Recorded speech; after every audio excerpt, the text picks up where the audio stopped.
Hello, family. How's everybody doing today? I hope everyone is well. Let's talk about it, family. We have a lot of updates today. Let's get right on it. We have Carly Russell. Yes, we do. They got an update on her case. We want to talk about that. And then we want to talk about Fani Willis versus Maynard. We want to talk about her and Nathan Wade. Ooh, Nathan came out and now he's telling it all about his relationship and romance with Miss Fani Willis. Fani Willis. And then you have Lacey. And of course, Tiffany Hen. We're going to talk about them. Those are some good updates on that. And then we will talk about Shanquella Robertson because everyone, we said we was doing a countdown. Yes. And we have 5 months left. 5 months left for Shanquella Robertson. So we want to touch on that for Shanquella Robertson. So let's get right on into it, family. Yes. Want to give a shout out to everyone. Thank you. We got a live coming up. I'll let everybody know about that in a minute. But you know what we got to do. This video is under fair use. Copyright disclaimer. Under Section 107 of Copyright Acts in 1976, allowance is made for fair use for purpose such as criticism, comment, news, reporting, teaching, scholarship, and research. Fair use is a use permitted by copyright statute that might otherwise be infringing. Non-profit educational and personal use tips the balance in favor of fair use. All rights and credit go directly to its rightful owner. This video is purely for fair use, opinion, and entertainment. Enjoy. Yes, enjoy, family. So let's get right on into it because we definitely want to talk about Carly Russell, Nathan Wade, Fani versus Misha, and then Tiffany Henyard. She has a message she want to tell everybody. And then we got Shanquella. So, Carly Russell. Boy, this backyard Barbie here. I'm going to tell you. And family, let me just say I appreciate everyone. Thank you all for getting us to the 6K mark. We will definitely be having a live May 18th. That's this Saturday. And it will be at 12 p.m. Central Time.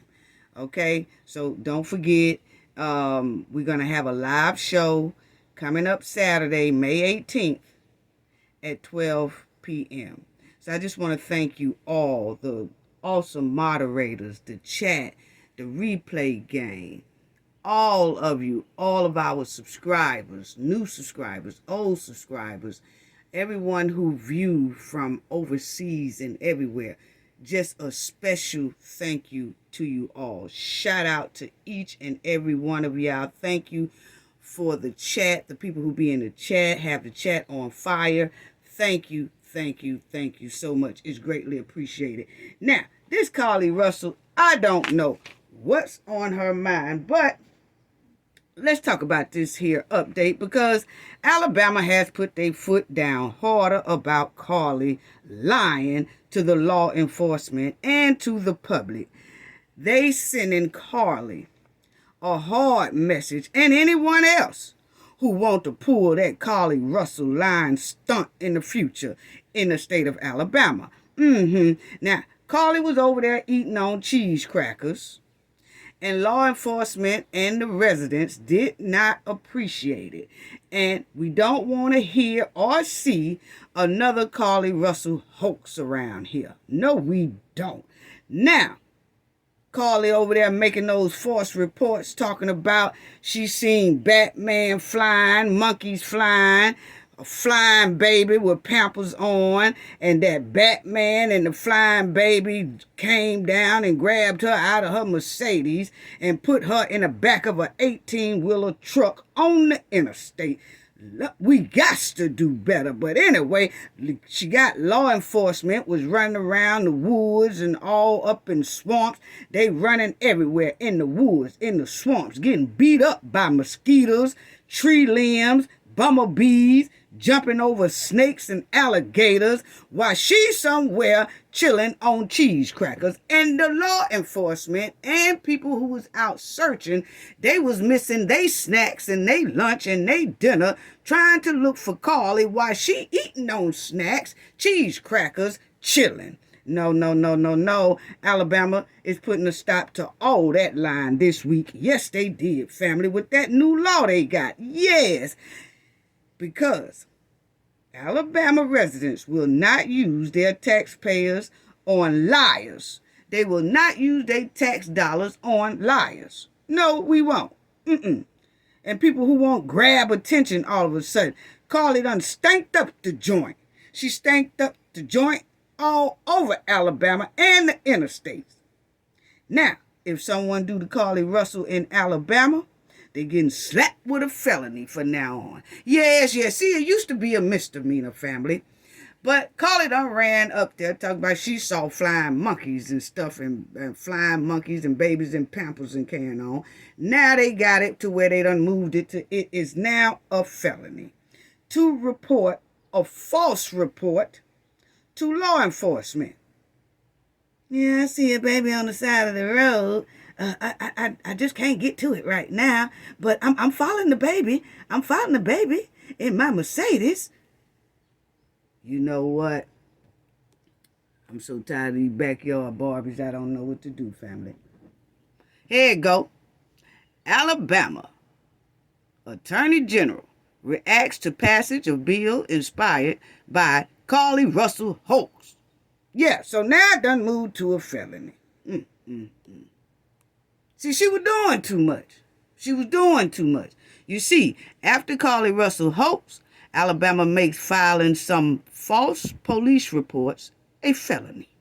See, Alabama don't be playing with people. I'm telling you, Alabama, as soon as somebody do something like this, you know, everybody was like, how come they won't put her in jail? She need jail time. She need this, she need that. You have to understand, Alabama law on that was kind of lenient. They will hold you accountable, but I mean, they could have put her in jail time, but because it started off as a misdemeanor, then, you know, she's in some trouble. She got a lot to do now. She got fines, she got community service, she has all that, and most likely things won't be the same for her in the state of Alabama. She would have to move out of the state of Alabama where people don't really know who she is to kind of be comfortable. Yeah, because the taxpayers did not like the fact that she just used up the tax dollars. But anyway, so now it's a felony. So now if someone does that, yeah, they most likely will be put in jail as soon as they find out that they were lying. So, you know, but that's it right there. It will now be a felony. And y'all will see right there, it says, after Carly Russell hoax, Alabama makes filing some false police report a felony. And the bill has already passed the House and goes to Governor Kay Ivory, who can sign it into law. And the current law says false reporting is a class A. It was a misdemeanor. Now it's getting ready to be a felony. And you better believe Governor Kay Ivory will sign it because didn't nobody appreciate that at all. She signed stuff into law all the time. All the time. Now, this backyard cheese cracker eating Carly Russell has just stanked up the joint. Now it has become a felony. Okay? So, Alabama residents, y'all need to pass the word around that if they lie to an officer about what's going on, make a false police report, anybody, it's a felony. It's gonna be a felony. Yes, it is. So don't try to act like y'all didn't know. Now, well, we didn't know. Now, your little bag, grown kids like Carly go around here making false police reports. and they go down for a felony. Don't be talking about, well, you know, they didn't do Carly like that. They just gave Carly a fine. My son or daughter did it, and they automatically started off with jail time. I'm trying to tell y'all right now, the thing has changed. It's no more a misdemeanor. It's a felony. So don't try to act like you don't know. That's all I have to say about that one right there. Carly, oh, backyard Barbie. Yes. Sat right up there and called and told them folks a plump lie. I don't think she really gonna follow all the rules that the judge handed down to her, because Carly does have a list of rules that is something in the state of Alabama. She will be working and trying to pull out this thing, and then she has to go to her little treatment for her head inside. Y'all know what I'm talking about. I don't really feel anything wrong. That's just my opinion. Carly is just a bad, spoiled menace. That's all she is. She's just bad and spoiled. And she seen it didn't work out like that. She pulls them stunts on her family and all that, but the residents in the state of Alabama wasn't hearing it. No, we wasn't. So now y'all know about that. Now let's talk about Fani versus Misha. Now, Misha dropped the lawsuit down on Fani. Fani said she ain't seen the lawsuit, okay? Fani said even if it is a lawsuit, it's going to be dismissed. Okay, then. But anyway, this lady here just dropped a new lawsuit down on Fani and said Fani did not handle her case appropriately. Okay? Now, this is what she said about Fani. Now, this lady is a representative as well. Okay? Fani is a DA. This lady was running for representative of the House. And then she made it. But she had some issues with a man that kept following her and messing with her, kind of stalking her and things like that, okay? So it says Fulton County lawmaker files lawsuit against DA Fani Willis' office. Okay, so we're going to get into, it says State Representative Misha Maynard, representative part of Fulton County, is suing District Attorney Fani Willis, Commissioner Marvin Arrington. So she's suing, she got in a lawsuit about Fani and the Arrington. She said they both did some wrong things pertaining her case. That's pertaining a guy who was always, stalking her and things like that. So this is what she said, family. This is the update on Fani. Fani got a lot of stuff going on here. But anyway, according to the announcement, Maynard said she'll also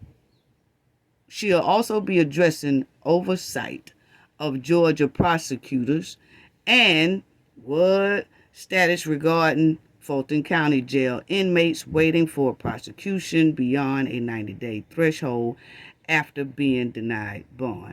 Okay, so what she's saying, she's also added in her lawsuit, not only with Fani and the Arrington, she also has in that suit about how inmates are waiting well past 90 days before they can have a bond hearing, in which you should have a bond hearing within 90 days.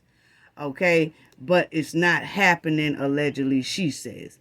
And it says, she also says this: citizens and family members must know they have the right to file a motion for a bond, and the judge must grant the bond if they have been confined to jail more than 90 days, and District Attorney Fani Willis has failed to prosecute, Maynard said in a statement. Now, I do understand by her saying that the judge has to grant bond, within 90 days, must grant bond if you have been confined in jail more than... I feel like it depends, because, yeah, they can go up in there. I understand about waiting way after the 90 days before they even have a bond hearing. I understand that's not the way it's supposed to be. An inmate should have a bond within 90 days. They saying some of them has been in there about a year and has not gotten a bond hearing. Okay, so I do understand about that. But when a person do go into bond hearing, it does not automatically say they are going to get bond. The judge could say no bond. Depends on what it was they did.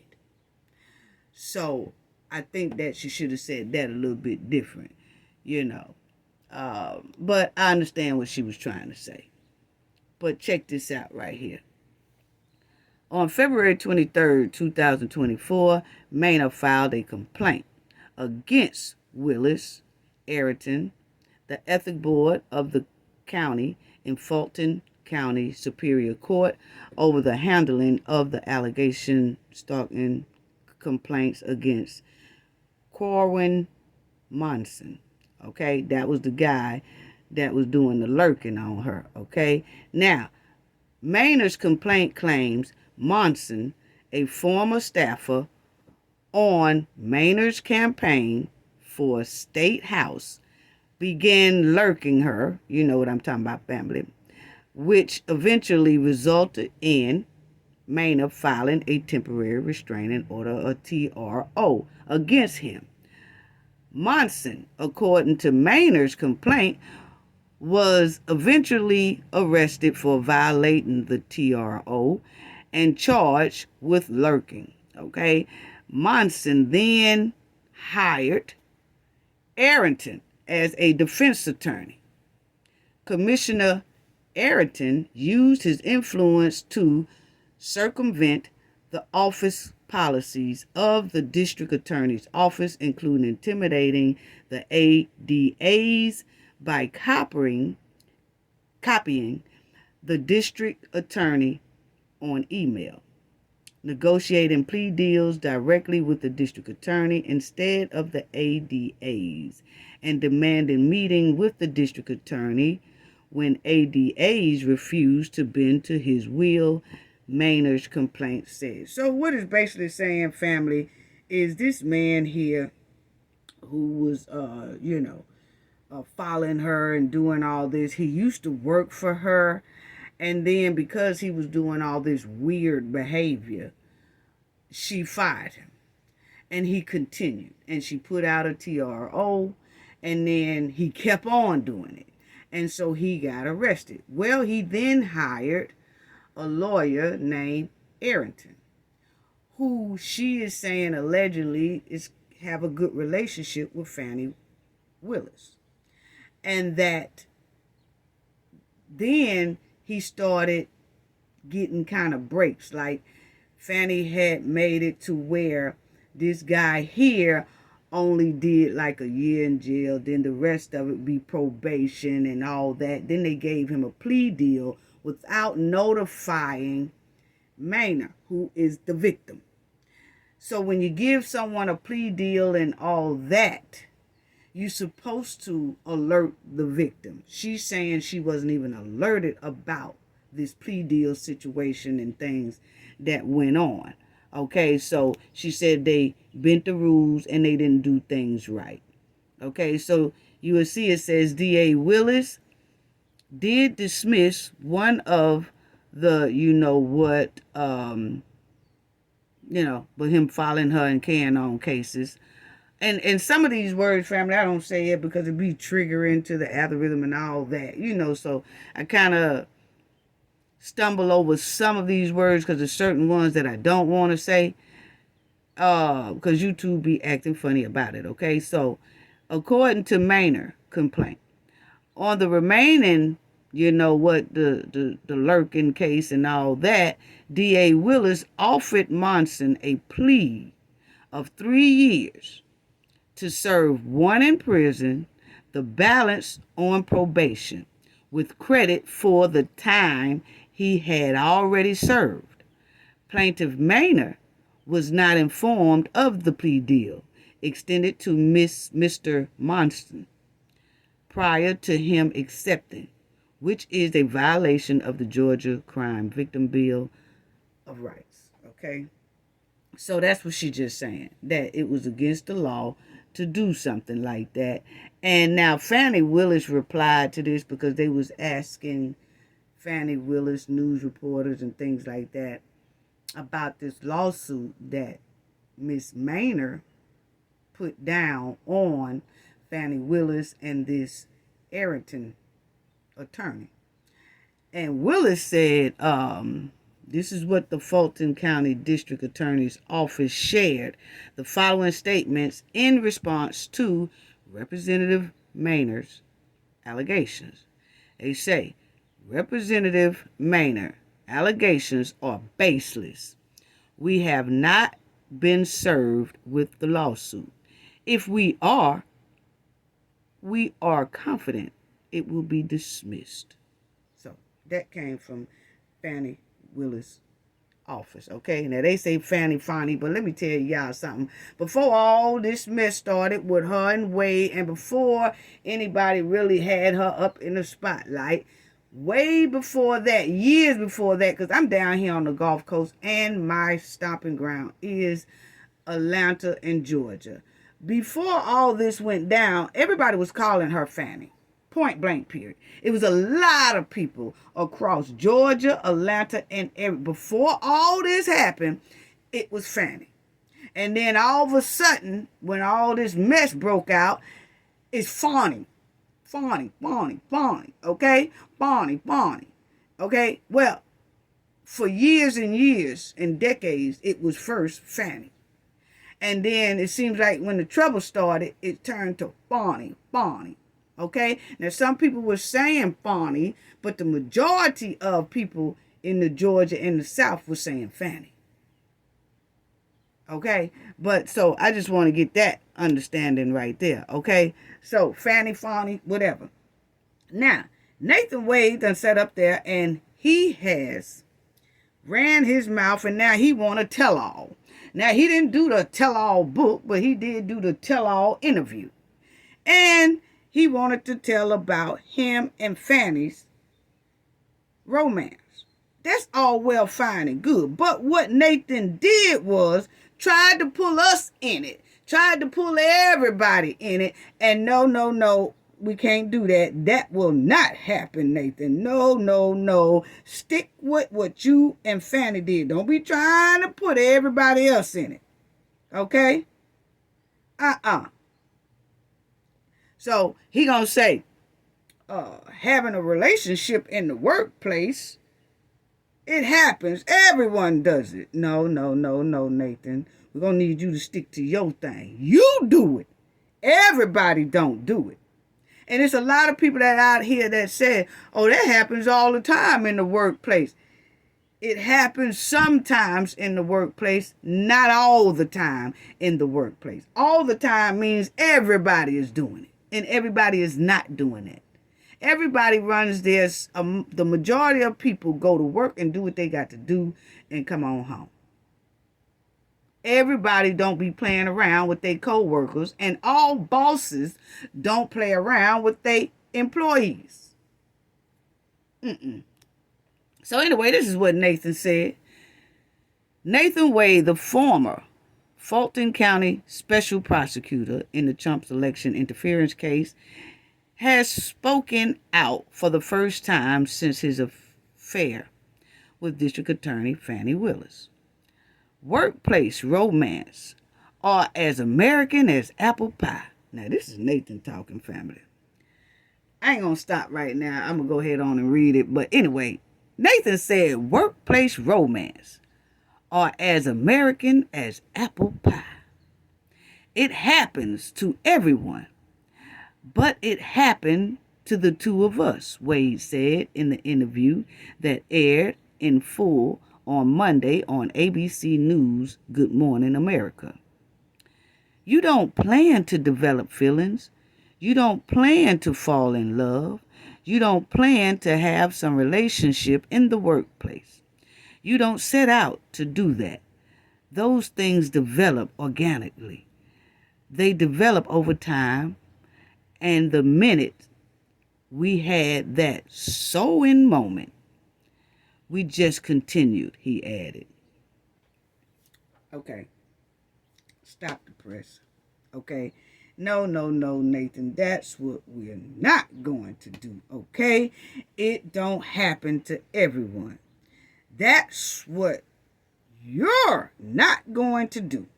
It say that it happened to everyone. No, no, no. Everyone on the job do not mess around with their co-workers. And all bosses don't mess around with their employees. Okay? Don't try to pull everyone in you and Fani mess. Okay? Y'all made that decision to do flips in the sheets. So say you and Fani didn't add, y'all didn't mean to do that little rendezvous that y'all had or that mess or whatever. But all bosses don't sleep with their employees. You will not pull us into you and Fani hanky-panky activities. Trying to normalize the situation. No, no, no. Trying to use us to cover for you and Fani negligence. No, no, no. I've been a boss for over 30-something years. I have never messed with any of my employees. So when you say everybody does that, I take offense to it. Because no, I have not. I went 30-something years doing it professionally. Never once messed with my employees. And never will. So see, that's the difference. So no, boo-boo. That's what we not going to do. And I know a lot of people out there who's in the work field does not do this. But by Nathan on nationwide TV saying everybody does it.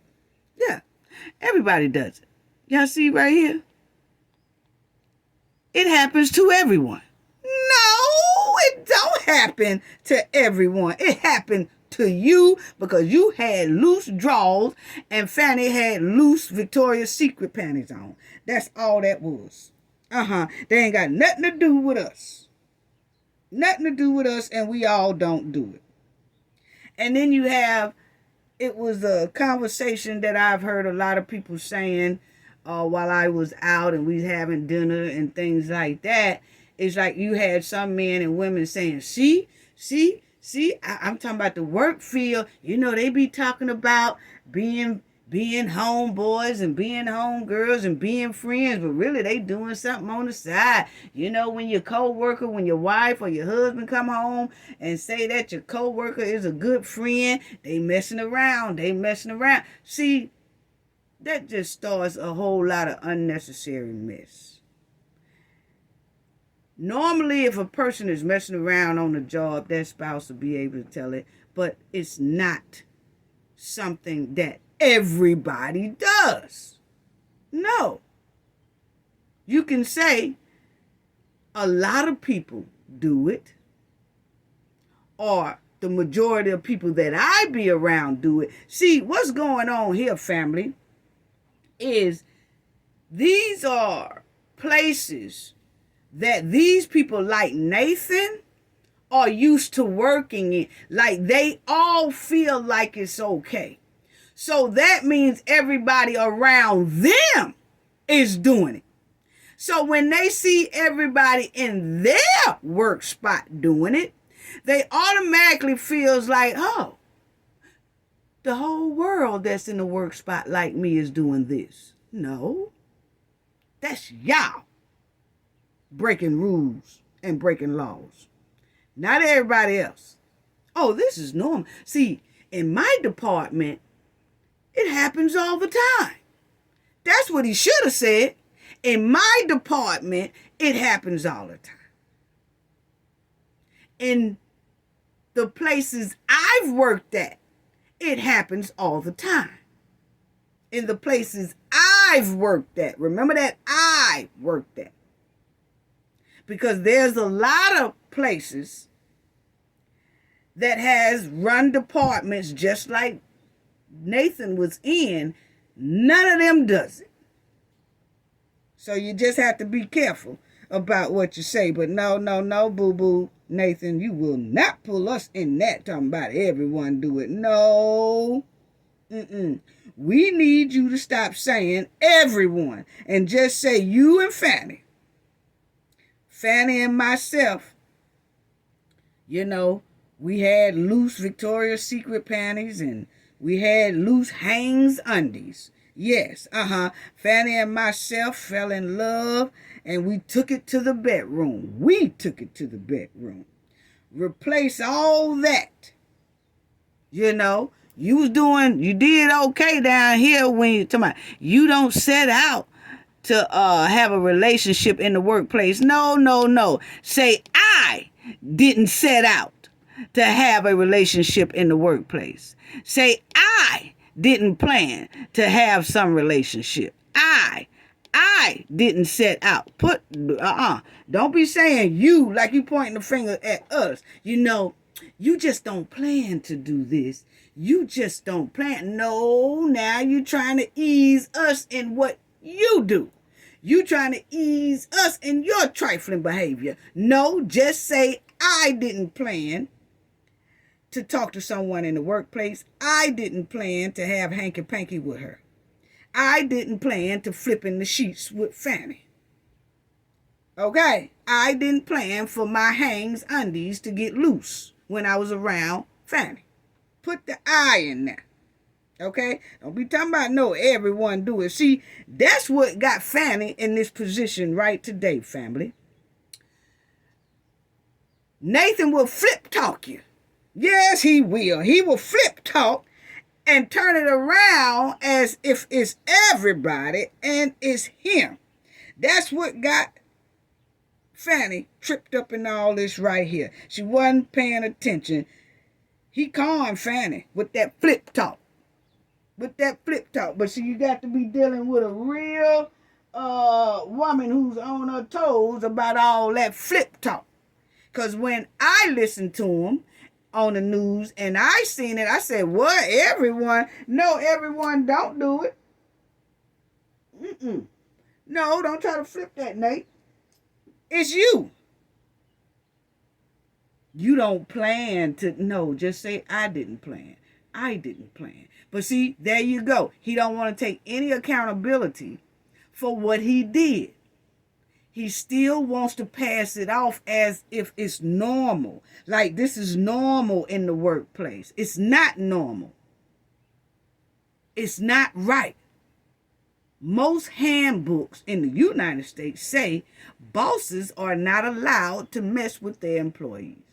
It has been a lot of incidents where that has happened. And also employees shouldn't be messing with employees. It just doesn't turn out right. It always turn out to be stank and end very badly, just like their situation right here. So that's the thing. Nathan got a slick mouth, and he thought he was going to get by with it, but Cafe caught it, and I had to straighten that one out. You will not be talking about everyone do it. No. Everyone don't do it. Nathan is also still in a bunch of hot fire, family. Yes, he is. He in a bunch of hot fire still, because now they want him to testify about him and Fani Willis' relationship. See, that's what he get for opening up his mouth. Keep your mouth closed. You all on NBC, ABC, or wherever you was at. You running your mouth talking about, you want to do a tell-all now. See, that's what I'm talking about that diarrhea of the mouth. Why is you still out here doing interviews about you and Fani anyway? You should have shut your mouth, because Fani is still going through her trial. Because you have Trump lawyers are still saying she is not fit to do this trial. Nathan went and they feel she should go. Well, in the middle of what she's going through with just that, and then you see that Maynard lady is also dropping down a lawsuit on Fani. This is the worst time for Nathan to talk about, he wants to talk about the relationship. Why? See what I'm talking about? Diarrhea of the mouth. And a lot of people, and men, you notice how I say a lot of people, not all. A lot of people always want to say the female run her mouth a lot. I have been noticing there's a hell of a lot of men running their mouth about what's going on. Be quiet. Be quiet. Yes, real sensitive. Got to run their mouth, tell every doggone thing. You know, I have been seeing that here lately. Men bickering, men going at it, men running their mouth. Nathan Wade's up there, he telling all on the stand and all that. Then he gets there and say, let me put on one of my loud suits and do an interview about me and Fani flipping in the sheets. Why is that? Well, now the U.S. House Committee wants former Georgia Special Prosecutor Nathan Wade to testify. Now they want him to testify. See? Now they want him to testify about him and Fani relationship. And you see right here, the Congressional Committee has asked former Fulton County Special Prosecutor Nathan Wade to testify behind closed doors about his relationship with DA Fani Willis. In a letter dated Thursday, U.S. Representative Jim Jordan, the Republican chairman of the House Judiciary Committee, asked Wade to appear for an interview and to produce numerous documents related to his work on the Georgia election interference case. Then it says the committee understands that Miss Willis reportedly compensated you, talking about Wade, compensated you and financed her politically motivated prosecution using a mixture of taxpayers' funds, possibly including part of the $14.6 million in federal grant funds that her office received from the Department of Justice between 2020 and 2023, Jordan wrote. And Wade and his attorney was not immediately reached, and they didn't comment yet. But yes, they have wrote a letter to Wade. This is the second letter because they said the first letter, Wade did not answer. Him and his lawyer did not answer. But the U.S. committee has been trying to contact, and they have wrote Nathan that they want him to testify about that relationship and about the funds he was getting, the funds Fani was giving him, the trips they was having, where was that money coming from, what were they doing, this, that.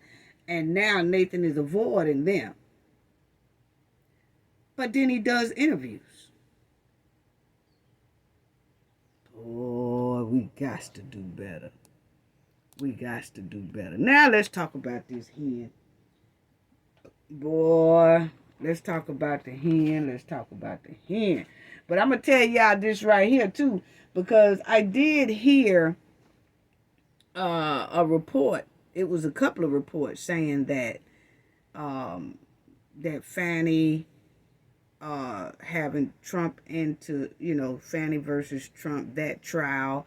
They said that trial most likely is not going to happen in 2024. It's going to move well into 2025 due to the fact that Fani has all this stuff going on. It's the lawsuit that the lady just dropped on her. Then it's about the inmates who are sitting down there well past 90 days, some of them close to a year, haven't even had a bond hearing. So now they are looking at that, investigating that. And then you have the House committee, U.S. committee that wants Nathan to talk to them behind closed doors so that they can get some things together. And then you have the thing with Fani and Nate. Okay, so it's a lot, and they were saying by the time they get all this stuff together, it's going to go well into 2025. So really, it won't be any trials. It won't be anything until well after 2025. That is a lot. Now, let's talk about this hen family, because guess what? She wrote this post. And she did this post some weeks ago. But I just wanted to bring it to everyone's attention because I didn't like how she, I thought about that post as we have been looking at different things Tiffany has done and what she has done even after she put this post on her social media. And she has down there, yeah, I see what it says. She put this post. When people can't control you, they try to control how people view you. Well, see, Tiffany did this post, just disrespected the post, because that's a famous quote, and she disrespected it, point blank, period. You know, Tiffany thought this post was cute, and she always put a lot of church things on her Facebook to try to say she's being done wrong or she's being attacked. But the whole time it's her doing it. But she's so delusional, family. That's what I'm saying. This woman is giving off signs of being very, very dangerous, because she's knowing what she does. She's knowing all the terrible things she is doing, the corrupt things she's doing, the bullying she's doing. She knows it, and she has no problem doing it. But when people talk about the bad behavior that she does, the corrupt behavior that she displays, she all of a sudden will put up a Bible quote, or she'll all of a sudden put up a church quote, or she'll put something that has something to do and attach with a higher power, when she is actually doing the opposite, the devil's power. Unbelievable. That's scary. At the max, it's scary. To know that somebody can blankly do that. Blankly do that. She will put that church stuff on her social media. Put up preachers talking. Put up all this. But she's actually doing the devil's work. That's scary. And that's dangerous. Because she feels she can put the higher power's work to cover the devil's mission. That's dangerous. So anyway, I noticed that she put this up a couple of weeks ago, but I wanted to touch on it because I wasn't going to touch on it. But then after seeing she is still constantly doing what she do, I just had to talk about it. Because, see, Tiffany disrespected this well-known quote. And, you know, Tiffany always say, let me educate y'all. Let me school y'all. Let me educate y'all. See, let me educate y'all. Y'all trying to attack a black woman.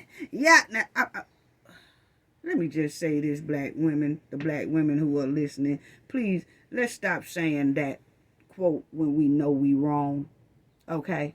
When we know we wrong, stop saying that, because you messes up the quote. You do. You mess it up. That's not what it's used for.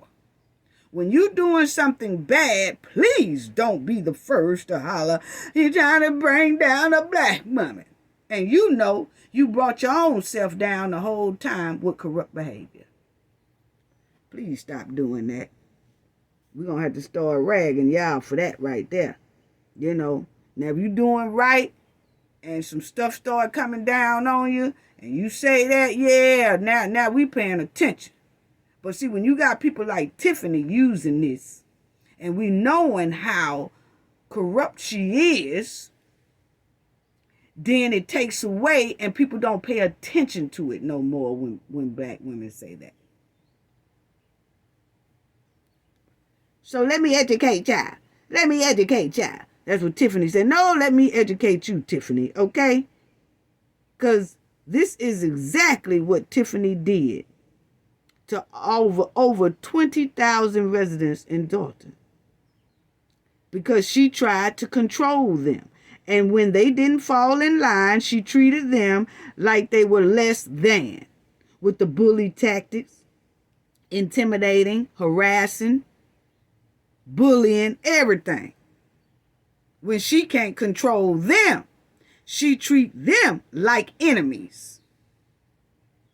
But she had the nerve to put that post up. Yeah.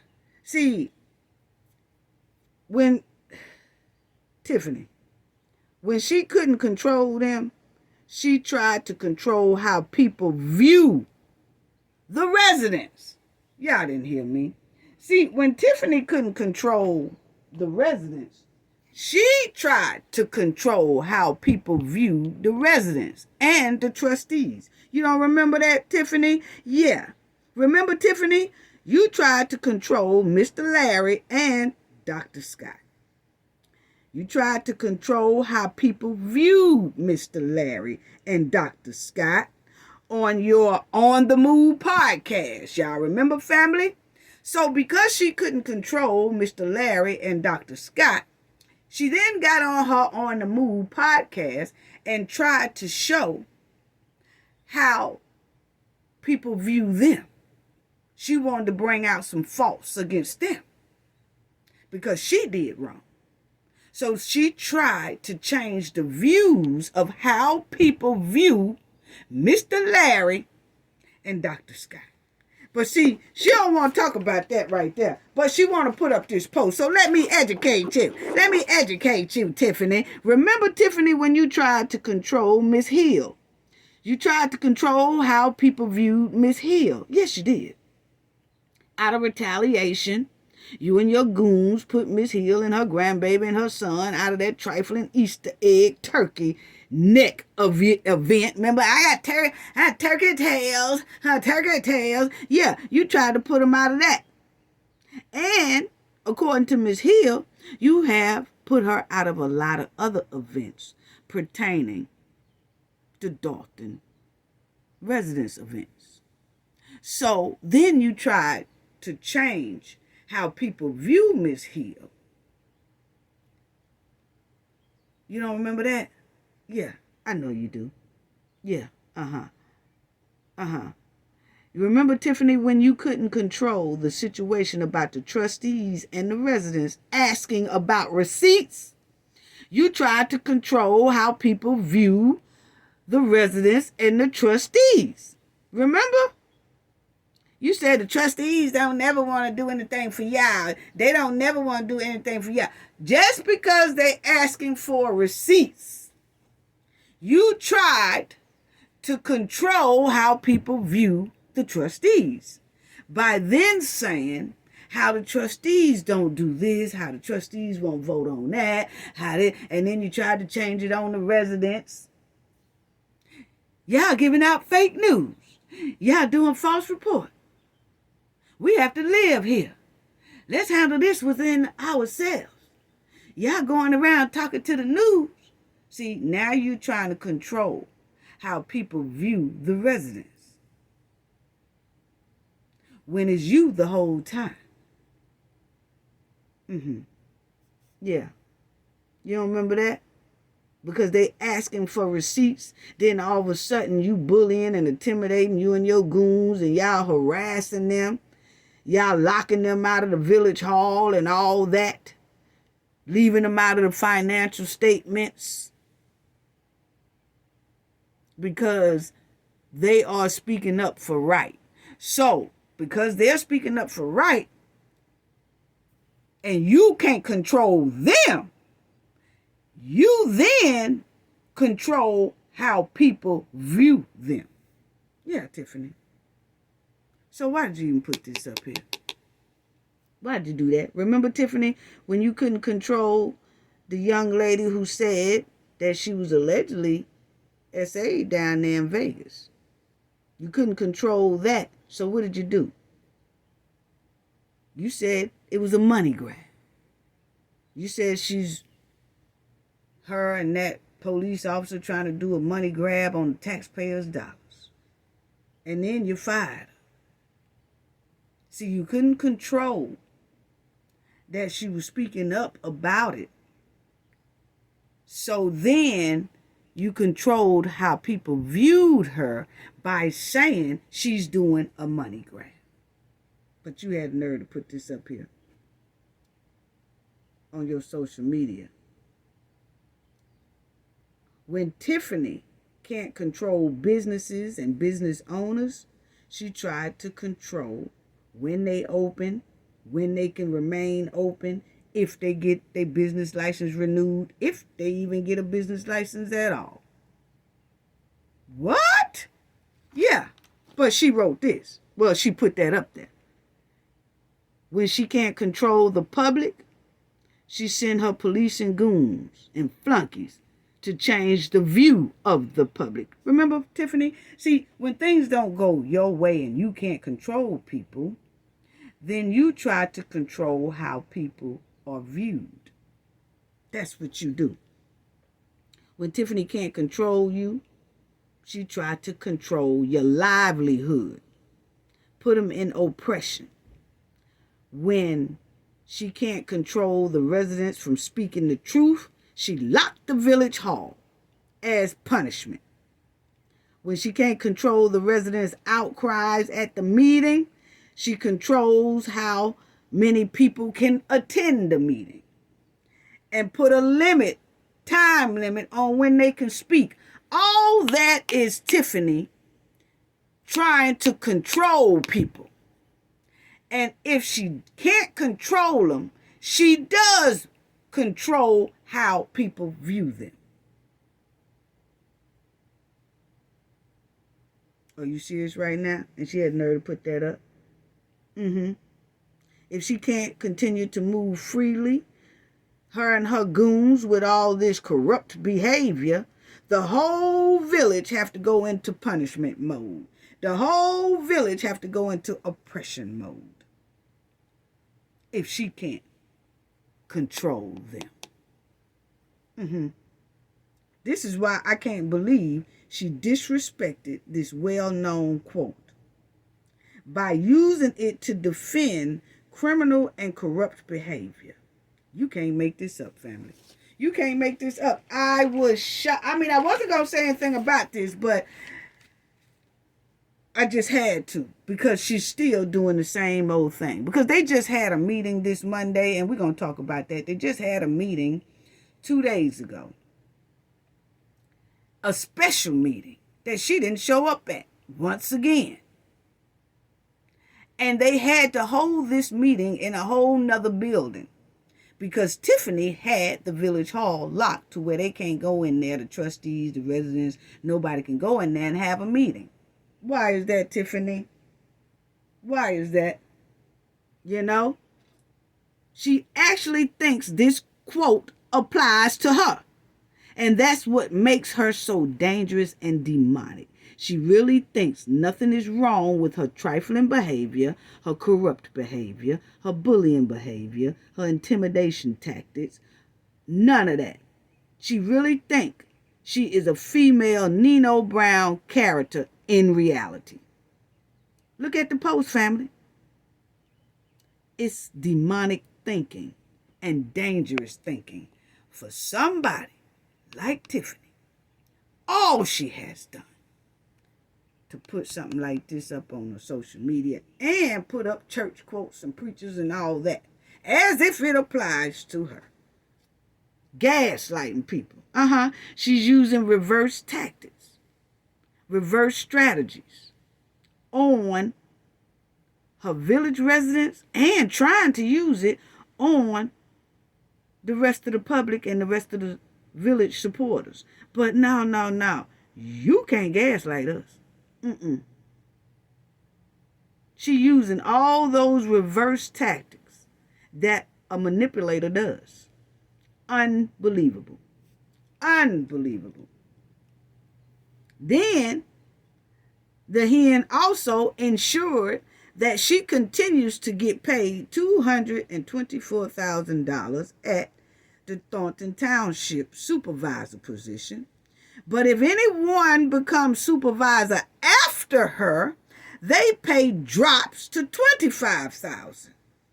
That's a pay cut of 90%. What? But she put a post up about control for sympathy. She put the post up about control for sympathy. But that's what she did. She keeps it at 200 and something thousand for her pay, but as soon as somebody takes her place in the future, they drop to 25,000. That's control.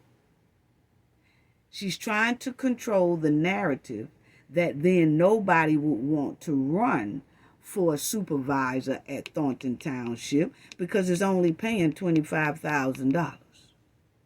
So that way she can keep the competition away. I couldn't believe she used that quote. See right there? That's her little Facebook picture. But that's what she put up. Are you serious right now? Are you serious right now? After her and her goons has disrespected this quote at the max. Yeah, at the max. I couldn't even believe she did it. I said, what? Is she really doing that? No. She didn't put that up there. After her and her goons has did all the controlling in the village and in Thornton Township to all those residents, and she has put things into law about like the pay of the 200 something thousand that the next person only get 25,000. She has controlled all the narrative of everything, but had the nerve to put this quote up for sympathy. When people can't control you, they try to control how people view you. What? You put that up there? For you and your goons? You got to be kidding me. But anyway, family, let's go on to the next one, because see, I just don't get it. But this is the mindset of a criminal, and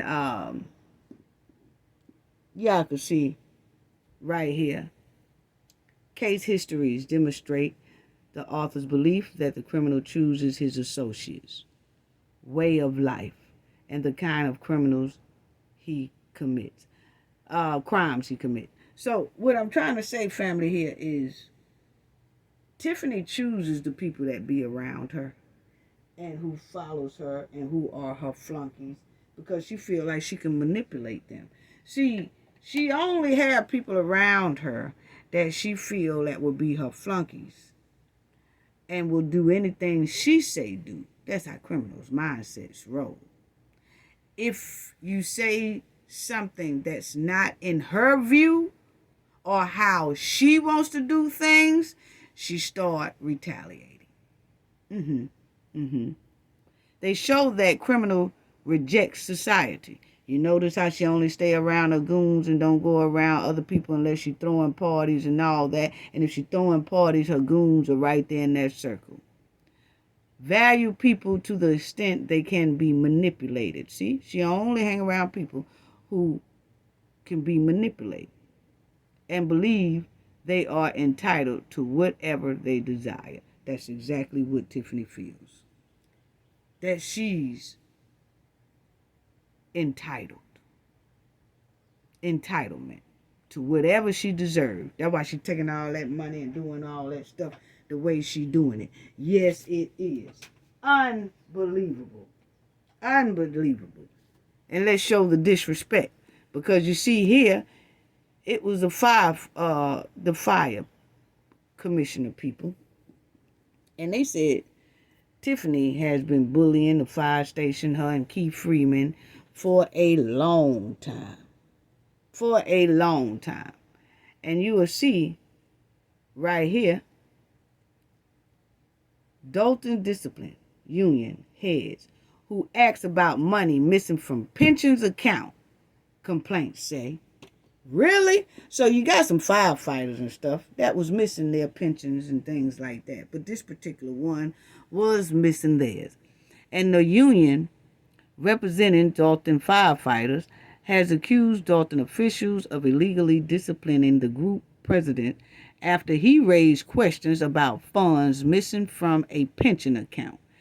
The dispute raises fresh concern about how the administration of Dalton Mayor Tiffany Henyard is handling money and treating employees perceived as insignificantly loyal. Henyard also served in a $277,000 a year post as supervisor of Thornton Township, where she recently fired nearly dozens of employees. So they said when Tiffany first became that supervisor at the Thornton Township, allegedly she fired nearly a dozen employees. And that's because they say most of those employees would not play corrupt ball with the hen. Right.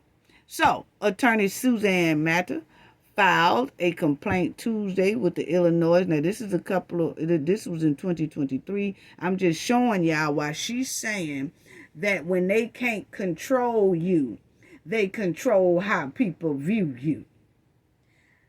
This is the person who put that post up there. This is what they do to their residents and to their city workers, to their government workers. I'm just showing y'all what she do. But she had the nerve to put that post up there. Anyway, they are, on the hand, on the behalf of the Dalton Professional Firefighters Association, Local 3766, of the National Association of Firefighters. The complaint accused Dalton officials of engaging in unfair labor practice regarding David Duval, a captain of the Dalton Fighters Department. Okay? And then it says here that Jason House, one of the trustees, he also wrote this, family. He also said this. House also provided a printed copy of emails Duval sent December 30th and January 11th to Henyard, McLean, Village Administrator Keith Freeman, Director of Administrative Service Janice Johnson, and others regarding money withheld from his paycheck that should have been deposited into his pension account known as a 457 plan. The village pays employees every 2 weeks or 26 times per year. On December 30th, Duval requested why only half the money withheld from his paycheck was deposited into the pension account. And this is what he wrote. I know there have been problems with the nationwide in the past, so either this is what's going on or it's the village. But there should be 26 deposits in the 457 plan, Duval wrote.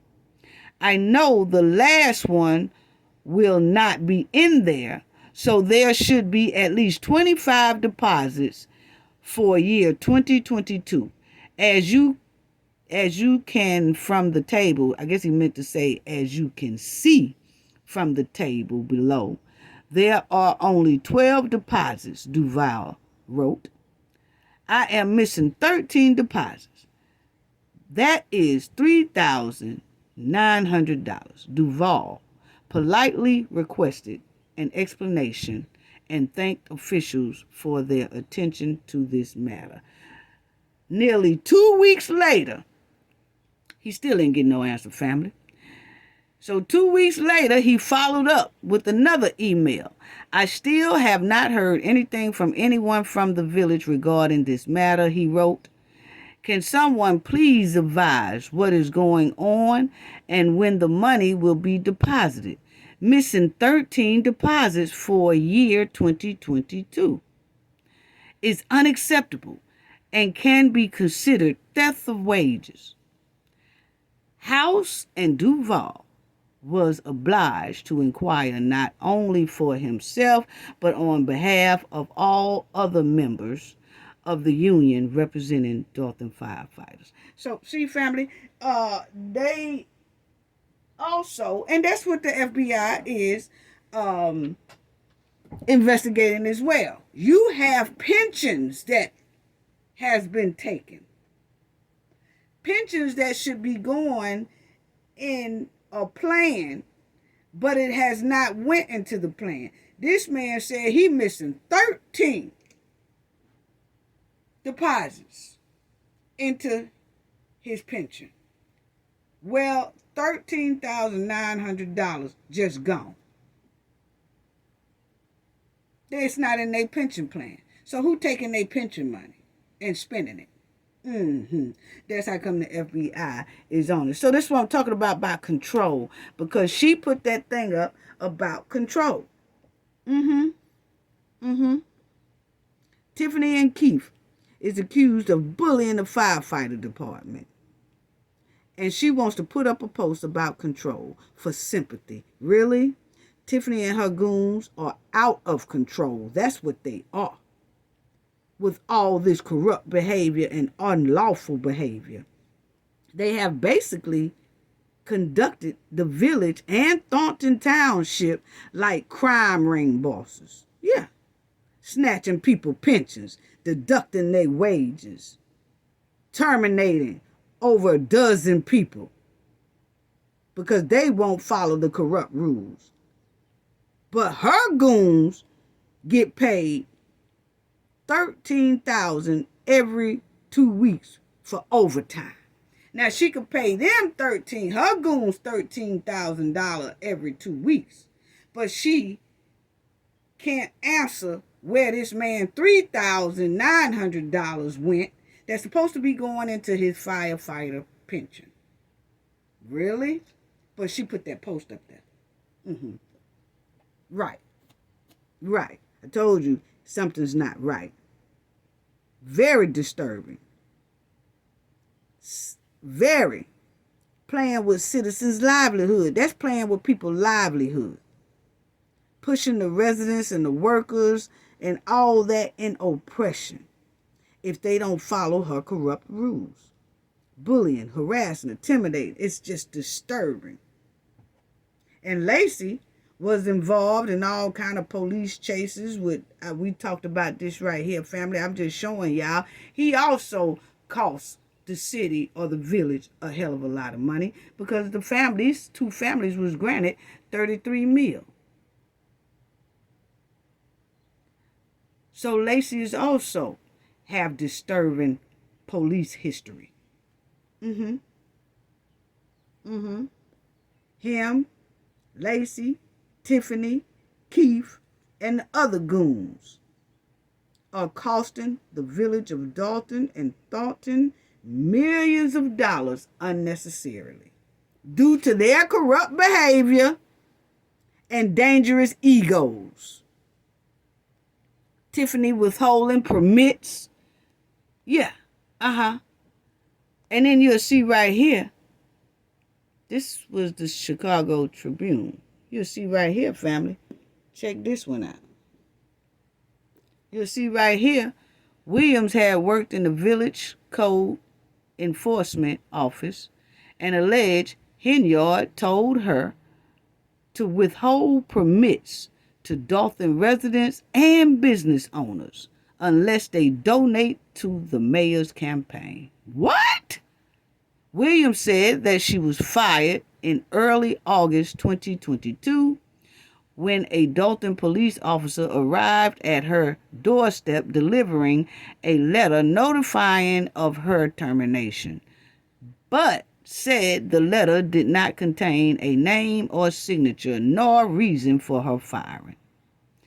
She is seeking damages and back pay with her attorney.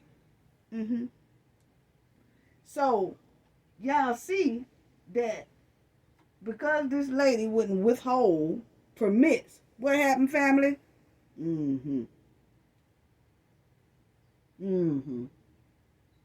She got rid of her.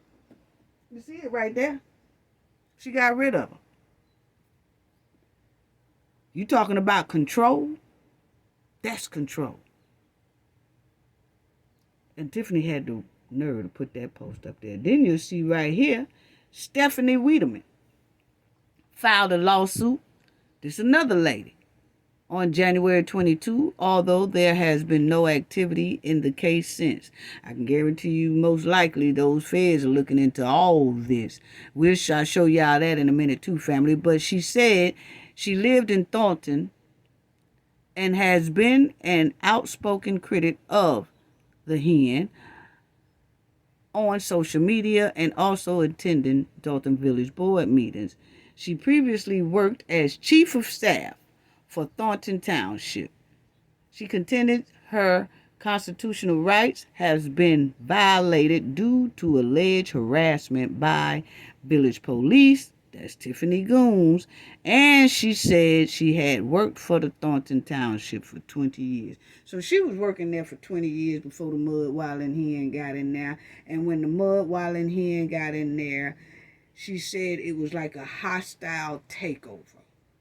She started finding people that's been working in their position for 20-something years, and they have not had any reprimands on their files of them not doing their job in their proper way. They had none of that. But because they would not do the corrupt behavior that the hen was requesting they do, then she fired them. Wow. So you got the firefighters missing pensions, and then you got long-time workers who's being asked to withhold permits away from the residents and, businesses. And then you have a worker here that's saying, because she didn't play corrupt ball, she was there for 20 years, Tiffany fired her. And it goes on and on and on and on. Then you got the incident that happened down there in Vegas. Then you got the bullying and the threats and the intimidation and all that from Tiffany and her goons. They are running it just like New Jack City gangsters. Making it a reality. Are you serious right now? Are you serious right now? Wow. Wow. And I just wanted to show this because it shows that a lot of police officers, like what happened to Alexis Wilson, are not being held accountable for their actions. Now, they did award that other family the $33 million, but it's a lot of cases that does not get justice over there in Chicago. But you'll see Chicago suburb have essentially no local oversight over police. And investigations are often carried out by state police. These state police investigators also justify the actions of suburban police. According to the Better Government Association and WBEZ, from 2005 to 2020, there were at least 135 police pows in the Chicago suburbs, and not a single officer has been charged or even disciplined for any pow. So that shows why Lacey is out of control. And that shows why Tiffany and her goons are out of control. Because you got the state overseeing the state. But now the feds has gotten into it. And it's a whole nother ball game. And these are the subpoenas. Now, Tiffany and her goons are supposed to be answering to the FBI on May 20th. They're supposed to be sending in documents and things like that.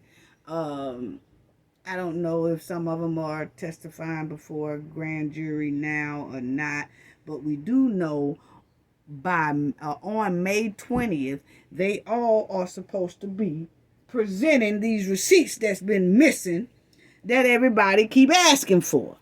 So you'll see right there, it says May 20th, 2024 is when the hen and her goons have to turn in all the paperwork that's requested of the FBI in those subpoenas they dropped at Thornton Village and Thornton Township Hall, Village, or Township, whatever. Y'all know what I'm talking about. Yeah. So, this is what they say they wanted. This is what the FBI said. They wanted on May 20th. Somebody better be fucking them up. But see, my opinion, family, is that Tiffany and her goons are not going to turn in all that paperwork. You know why I say that, family? Because their attorney general, that Kwame or whatever, he asked for all that paperwork a long time ago, gave her a deadline one time. She didn't meet that deadline. Then he turned around and he gave her another deadline, and she still has not made that deadline. She gave him some paperwork, but not all the paperwork. So see, that's how she played with him. Okay? And before I go any further, we're going to get back to that. Let me show y'all that. Let me show y'all that right quick. Because, let me show y'all that right quick before we go any further on that. I just want to show this part right here. Hold on, family. I thought I had it in here. Well, I just keep going. But I was going to show y'all Tiffany and that Kwame. That's the district attorney. Who, here you go. Here you go. See, he requested, that's Tiffany and the attorney general, that had asked for the paperwork. And she just act like she don't pay him no attention. Is it, I don't know, is it because how that picture is looking? I do not know. You know, I'm just saying, sometimes you can get to know somebody just on a business level, and then you give them a lot of leeway. I don't know. That's just my opinion. I'm just saying. But what I am saying is that he requested 2 times, and we haven't heard anything except for she haven't turned in all the paper, turned in half the paper, and then they give you another deadline, then she don't turn in that. She missing just about all the deadlines that he requested.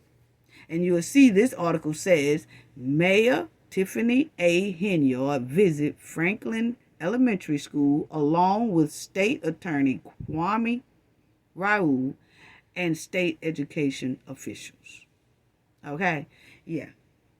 So I just feel like she's going to try to send in half the documents that the FBI requested, and then they don't know, Tiffany and her goons, that it's not going to work that way, the way she's doing the Kwame.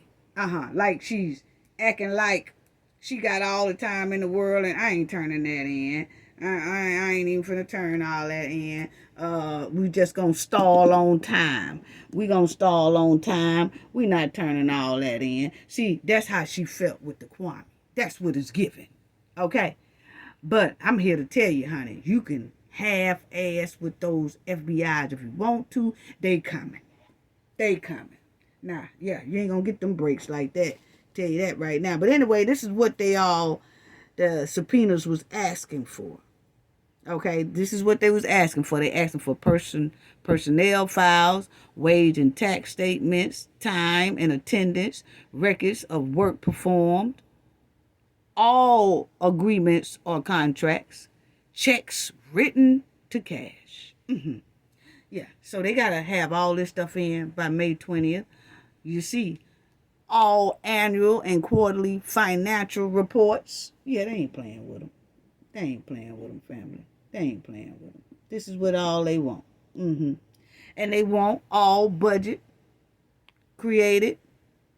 They want all that. All records of payments to employees, to include payroll, direct deposit information, credit card purchases, expend reimbursement. They want all the expense of reimbursement, security detail, use of vehicles, about the vehicles. They want it all May 20th. And these are all the names, all payments dispersed and reimbursed, and credit cards, all that stuff, electronic communications, all that they want for Keith, all these people. Yeah, yeah. Andrew Holmes down there at the bottom. Yeah, all of them. They want it. All records related to travel pay. They want all that. Yeah. This should include officials' purpose for traveling, hotels, airfare, per diem, request approval for per diem, credit card expenses, expense report, receipts, want them receipts. Where them receipts at? All of it. And they want also the October 22 to Springfield, Illinois. They took a trip there. They want all the paperwork for that. And for that March 2023 to Washington trip they took, they want all the stuff for that. And for the May 2023 to Las Vegas, Nevada. Y'all know that's with the Andrew Holmes. And they also should have put down there for that trip they took to Alabama, trying to walk across that bridge. And she know that was totally disrespectful. How you gonna walk across the bridge that our ancestors fought so hard to be where we are today, come out of oppression, and you steady putting the people in your village and township in oppression? But you walked across that bridge. Boy, that's probably why you got bad luck now. You were playing with the ancestors walking across that bridge, knowing that you was oppressing ancestors right today. Our people right today. Just disrespectful. Disrespectful. But they asking for all that. These are the names. And then you'll see down here, now they done also add Louis Lacey. Yeah. They want documents on all the goons. Yeah, all the goons. You'll see down here the Stan Brown. Yeah, at the bottom. They want information on all the goons. So it's not gonna be as easy to try to swindle the FBI like she do everybody else. She's not gonna be able to ignore that May 20th deadline to have all this stuff in. Now she can, and most likely, my opinion, she's gonna try it. And it's not going to come out too good. Because they're going to get it one way or the other. If she have to go to jail or whatever. But they are giving them time to give them all they asked for that's on that subpoena. They are giving them time to willingly give it to them. Now, once they pass that May 20th date, and they don't give them not one piece of evidence they asked for, somebody going to jail. Yep, they're going to jail then. Playtime will be over. But rumors on the streets, allegedly, a lot of the incriminating evidence has already most likely been shredded, allegedly. So that's why I feel a lot of that paperwork ain't going to be able to go up there to the Fed's office. We'll see, though. Because Tiffany do not follow rules or directions. She don't. Now, they asking for everything. All background records, including applications for employment, personal files, credit checks, background investigations for the above names, individual and entities. I'm telling you, they all over it. They want all employment payrolls. They want their payrolls and all that. Payroll records, all that. Discipline. Have they ever been disciplined? All their wages, what they making, this, that. I'm talking about they asking for it all. Tiffany is not going to hand all that stuff over. My opinion. She is not. and they want to know about Tiffany's business, and she had a burger joint business back in the day. Then, of course, right there, Aisha Properties, all of her friends of Tiffany, and that Tiffany Henyard Care Foundation, that cancer foundation she calls herself have. So they are asking for a lot. And you see certified copies of all records in your possession, custody, or control pertaining to the following individuals. So everybody that I just showed y'all. So they are not playing with them. And as y'all will see right here, it says all of this comes as 5 subpoenas were served to the village asking for payments, expenditures, reimbursements, and credit card expenditures involving Henyard and her top assistant, Keith Freeman. Yeah. And the subpoenas also indicate that the FBI was looking into complaints by Dalton business owners who had license requests rejected. Henyard's charitable donations are also under review. That's that old cancer foundation that she claims she don't know nothing about. Anyway, Henyard addressed the crowd at a meeting boasting some of the projects that have been gone well under her administration, including that Easter trifling turkey event that did not go well at all. And these are the lists, as we know, of Tiffany Henyard. Dothan Mayor Tiffany Henyard named in latest FBI subpoena records requested. Thornton Township subpoenas revealed Tiffany Henyard is target of criminal investigation. And then the lawyer has left. He put in a request to leave and all that good stuff. Yeah, and then you'll see right here, all the subpoenas been served to Dalton and Thornton Township Village. Yeah. So, it's a lot. And it says one subpoena focused entirely on Henyard, including 2 businesses she owned, a restaurant and a property management company. That's that Aisha real estate thing. As well as Henyard political funds and the charity bearing her name. Subpoenas ask for all records, including personnel file, wages and tax statements, time and attendance, records of work performed, contracts and checks written to cash. So we talked about that. So yeah. So she got until May 20th to do all that, and that's what I was showing y'all about him. And he is the Attorney General.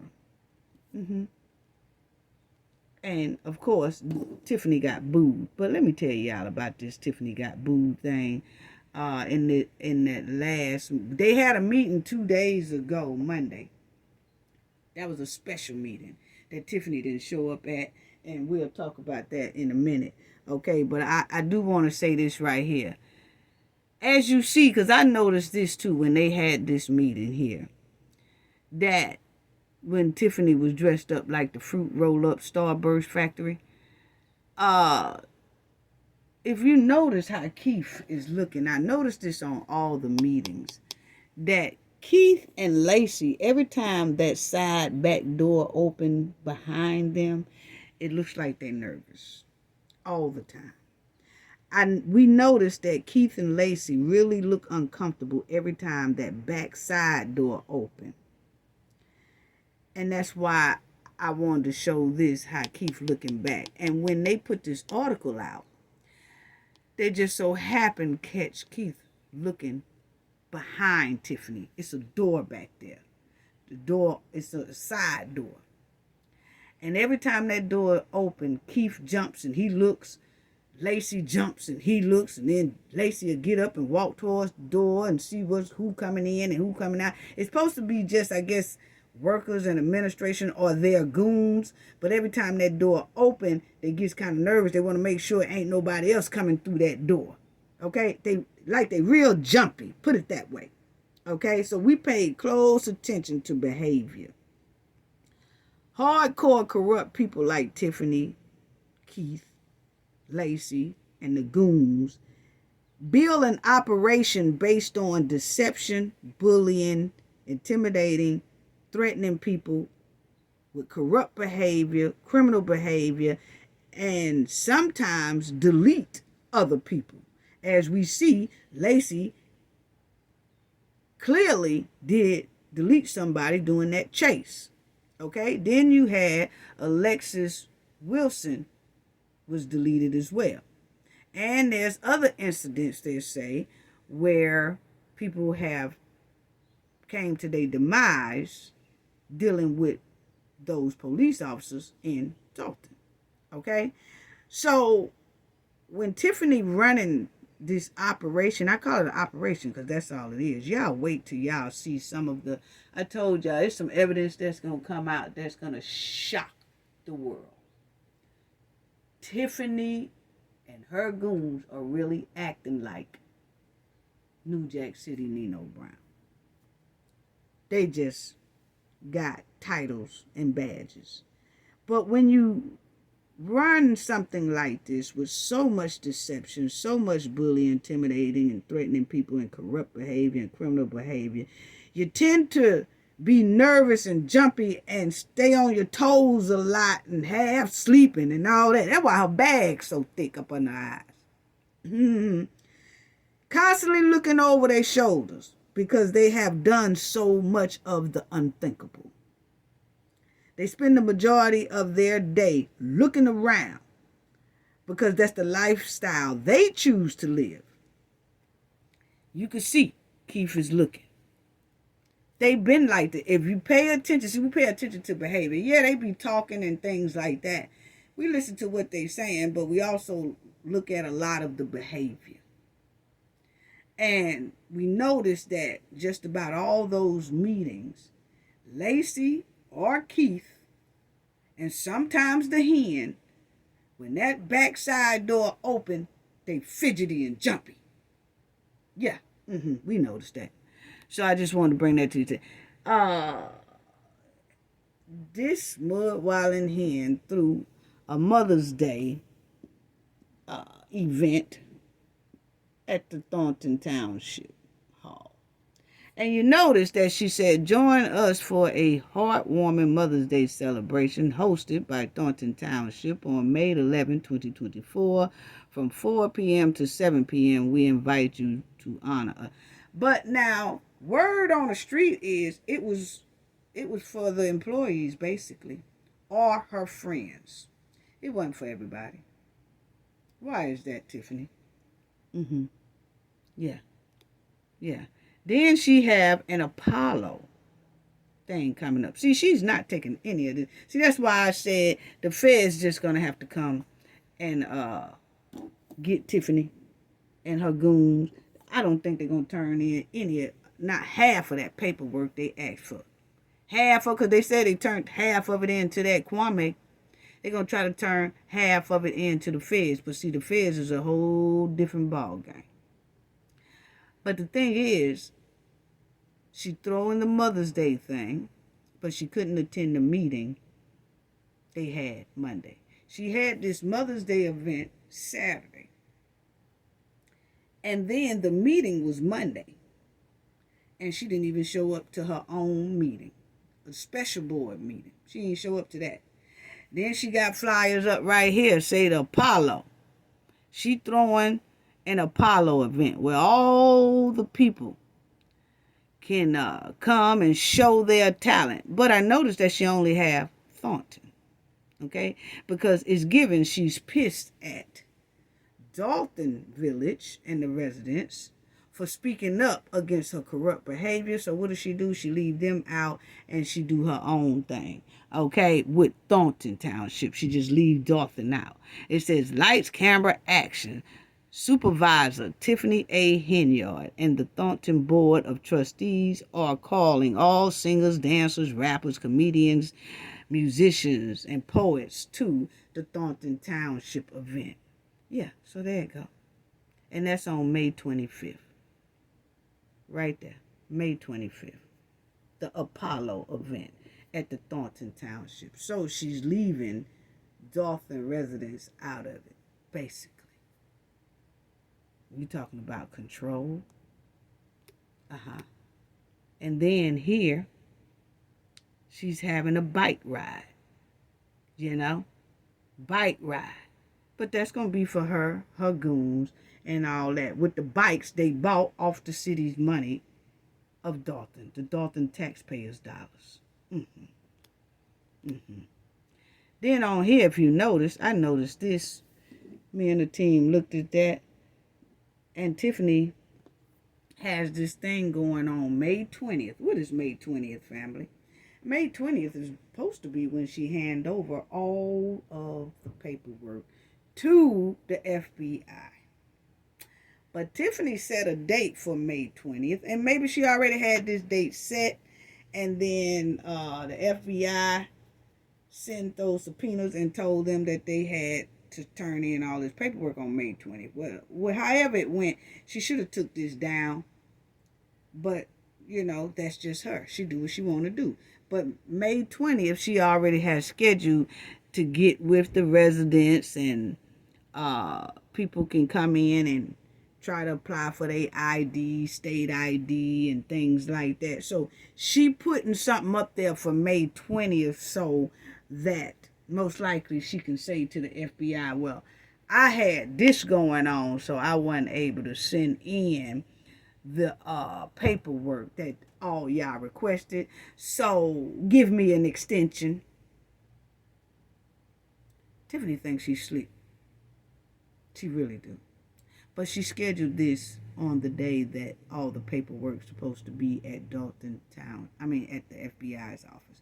So most likely she's going to say that she was so involved in this right here going on with helping people get their license, helping people get their ID and things like that, get their driver's license and things like that. She's going to say, oh, she was so caught up with that, I need an extension. Because it's supposed to be, it's on May 20th. That's the same day the FBI requested. Everything they asked for needs to be inside of the FBI's office on this day, May 20th, 2024. But she scheduled something else. Told y'all she do not care two flips. She thinks she is above them FBI. And a lot of people think I'm exaggerating when I say that, but what do the dates say right there on that thing? May 20th. She's already planning on doing something else when she's supposed to be focusing on the May 20th subpoena date. And if she already had this scheduled, that should be down and rescheduled for another day. But she don't care. But I think that's for an alibi. Oh, we need extension because we had so much to do. See, she's planning all these events to say I was doing. See, she's doing the bike ride. See, she's filling the schedule up with, look what I'm doing. Look what I'm doing. See, she's filling it up. Filling the schedule up with, look what I'm doing. Look what I'm doing. Yeah, look what I'm doing.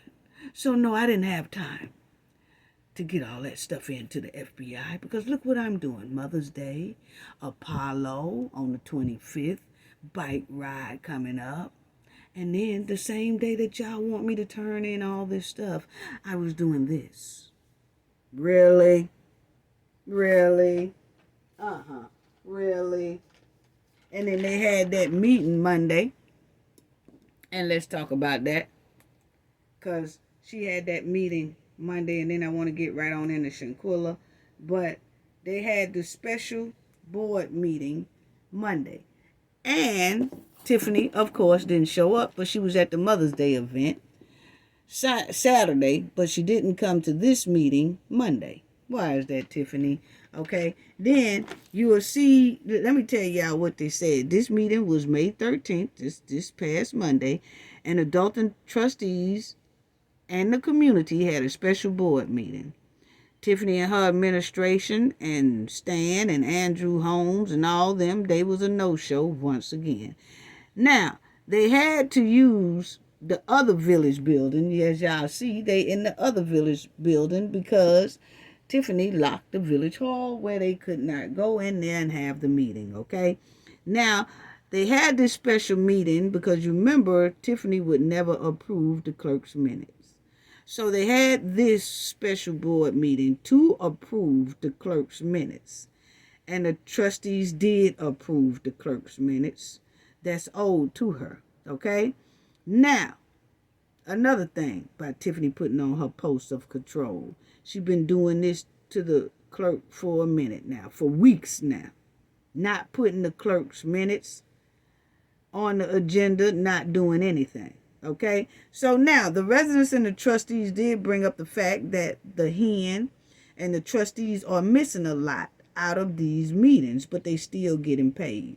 And Jason House did explain that that's on a state level. Like, the trustees really can't vote to not pay the trustees that don't come to the meetings, like Andrew Holmes and Stan.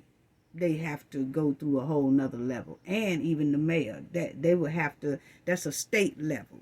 And that would take some time. But you already have the FBI in there, so, you kind of just let the FBI roll with what they doing. So he basically explained that. And those two trustees, Stan and Andrew Holmes, supposed to be there. As y'all will see, you can see those empty seats right there. The empty seats. Andrew Holmes not there and Stan's not there. Okay? But they still getting paid. They at home sitting on a potty, still getting paid. Okay? So they also called this special board meeting. And they gave the right to 48 hours advance notice to have this meeting. But Jason did mention the section ordinance number of 1970 that explains that the government and trustees exercising their power for the best interest of the village and the safety of the village. And they said that they're going to exercise their power out of concern, such as the mayor, Tiffany, has refused to attend special board meetings, including missing approximately 25 meetings. And she's missed these 25 meetings, but loved to go traveling to other states, but don't handle her business in her own village. And that the village, this is what they were saying now, family, and that the village mayor, Tiffany, refused to allow village business to be put on a regular board meeting agenda since 2022. So she haven't been putting a lot of stuff on the agenda since 2022. What? So this is why they called for this special meeting, and the village can't operate business in this way because they can't provide services to the village without having certain things on the agenda. And the village is under financial stress right now. And they are blocked from seeing the financial statements to see where the financial state of the village is at. And the village has no village attorney. It has no finance director. And the village administration, who is Keith, is under federal indictment for bankruptcy fraud. They have called this special meeting to get the business done. And it seems like they can only get their business done when the hen is absent. Now that's sad. So the village called this special meeting because they wanted to appoint a senior trustee for the refusal and inability of the mayor to do her job. So what they did was they voted to have a senior trustee, which would be Jason, to handle what the mayor is refusing to handle. And so if it takes that they need her to sign something for this and for that, and she's just refusing out of retaliation and all that, then the senior trustee can move in and handle that business and get it done for the village. and they did approve that. It's not a replacement. He's not replacing the mayor. Let's get that right. He's not replacing her. He is only doing what he needs to do just in case she start with that retaliation and saying, no, I'm not doing that, and no, I'm not doing this, and no, you know what I'm saying? So that's all that right there is for. That's all that's right there is for, family. So just to make sure that is handled correctly. So just a reminder, it's not a replacement, it's just a precaution right now. Okay, so that's what they did on that. And hold on, family. 6, 7, 8. Yeah, I think that's it right there. So let's go on to Shanquella. Let's go on to Shanquella. But they had to call that special board meeting, and I think rightfully so. They did the right thing. They did the right thing to me by appointing somebody, because Tiffany half-ass going to the meetings. She don't care nothing about the meetings. She don't care really nothing about what's going on. If you want to be honest about it, she really don't. She don't care nothing about what's going on for real. Because she too far in that mud. She really is. She is too far in the mud to really actually care about anything right now. She really is. So, Shanquella, 5-month countdown. We have 5 months left, and we waiting to see if we hear anything about a lawsuit or a civil suit against those Cabo 6. Don't forget to, family, I'm going to say it one more time. We're doing a live this Saturday, May 18th at 12 p.m. So join us if you can. We greatly appreciate it. We know that a lot of people doing a lot of things, but we will have our live this Saturday, May 18th, 12 p.m. Central Time. Okay? Now, we was hoping by now that we would see Cabo 6 in jail. We really was. It's 5 months left to see if a civil suit will be placed against Cabo 6 for wrongful deletion. And we haven't heard anything yet, but we are doing our countdown. We have 5 months left to see if a civil suit will be filed for this major conflict of interest and for the demise of Shanquella Robinson that these 6 has called: Khalil Cook, Dejanay Jackson, Nizia Wiggins, Elise Hyatt, Winter Donovan, and Malik Dyer. We are waiting to see, within these 5 months that's left, are they going to get a civil suit against them and add another civil suit for conflict of interest, because Shanquella needs her justice. You know? And if we don't hear anything, like we said before, we don't hear anything by or on October 29th, 2024, most likely the family has settled something behind the scenes and they just want privacy without notifying the public or the media or Shanquella supporters. You know, it's disappointing to Shanquella supporters that her case has no new updates whatsoever. Nobody is saying anything about it whatsoever. Not on her end. Right? So, it is very disappointing to her supporters that it's like on Shanquella's family end, it just went stone cold quiet. And like I said, it could be now that they just want privacy without notifying the public because, you know, they just don't want it. It was a lot going on when Shanquella's name was out there hard. And it was a lot of people that had things to say about the family, about the mother, about the sister, about the cousin, about anybody. And so I guess that they say, you know what, we're just going to do everything silent, quiet, privately. We don't need no media attention and all that. And we have to respect them for that. We have to respect that. It's Shanquella's family prerogative on how they want to keep her case quiet and out of the media and out of the public, and don't want to notify anyone. But we all did our part to 100% pushing for justice for Shanquella. We did our part, family.